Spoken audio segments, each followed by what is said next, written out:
জীবনে কখনো হতাশ হবেন না। জীবনে যাই হয়ে যাক না কেন কখনো হতাশ হবেন না। মনে রাখবেন আল্লাহ আপনার রব, আল্লাহ আপনার সাথে আছেন ইনশাআল্লাহ।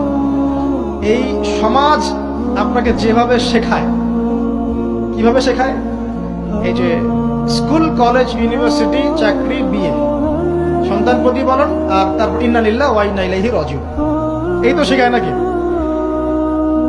সবসময় মনে রাখবেন যে আল্লাহ রাব্বুল আলামিনের পরিকল্পনাই আপনার উপরে সবচেয়ে বেশি অগ্রাধিকার যোগ্য, সমাজের পরিকল্পনা নয়। পরিবার আপনাকে চাপ দিচ্ছে, চাকরি পাস না, পড়াশোনা করিস না, হ্যাঁ পড়াশোনায় কেন তুই 80 নম্বর পাইলি না, কেন চান্স পেলি না, কবে চাকরি পাবি, কবে আমাদেরকে দেখবি, খাওয়াবি, পড়াবি, এই যে চাপগুলো চারপাশ থেকে আসে কিনা, এতে করে অনেক যুবক দেখা যায় মাদকাসক্ত হয়, অনেকে দেখা যায় আত্মহত্যা করছে, ইদানিং করছে কিনা ভাই? এই শব্দটা থেকে আমি এই পয়েন্টটা আজকে লিখেছিলাম যে ভুলেও আল্লাহর প্রতি বিশ্বাস এবং তাওয়াক্কুল হারাবেন না। সমাজ যেভাবে শেখায়, সমাজ চারপাশে যে চাপ আপনাকে দিচ্ছে, এই চাপে নিজে গা ভাসিয়ে দিবেন না।